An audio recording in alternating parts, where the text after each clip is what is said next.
Tracy says, Tracy McElfresh here, and I am working on the Turkish coat out of the manhole covers. There on the inside, we've got the manhole cover, the batting, the lining. It's going to be reversible, and then I've got the border fabrics right here.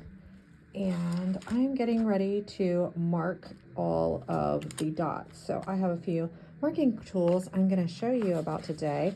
I'm going to go ahead and set this aside. This is also my printing press room for right now. So I've got all of my pattern pieces bundled here.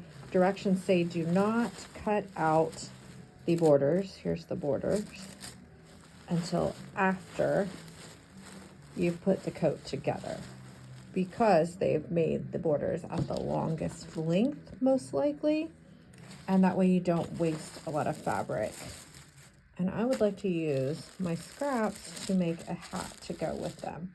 So what I am going through here looking is anywhere where I have a dot that I need to mark. So we can start with these little pieces.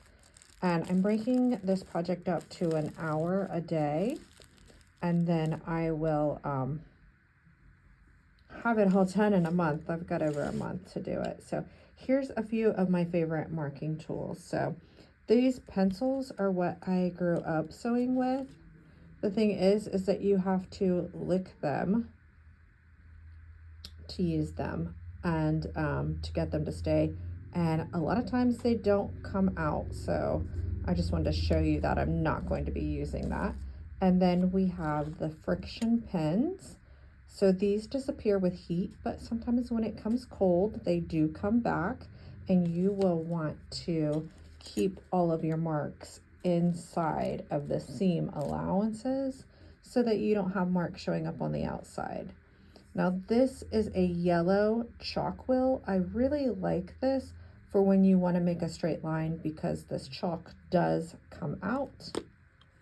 And then underneath all of this, we have tracing paper, and you would use a tracing wheel.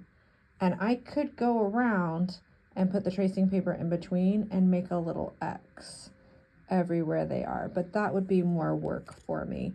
Most likely for this project, I'll use the friction pen because the white will not show up on the white. And then this is just another chalk pencil as well. So that's probably what I'll go with. If I have to mark on the black, I may use the chalk pencils. So I'll take these two. So sometimes dictate what color your fabric is depending on what you're going to use. And I'm just not going to make huge marks with this marker. I'm going to be very careful. So these are the marking tools to mark your dots. And your dots, if you're not sure, are placement lines that are going to match up. So this is probably going to match up somewhere on the sleeve. This is right under the arm, the gusset. And this is most likely going to match up on the sleeve. And hopefully I cut 4 of these. I don't think I did. So there you go, something else. Now that I'm in here looking, cut 4 of the outer layer, cut 4 linings. I only have 2 of these, so I have more work to do.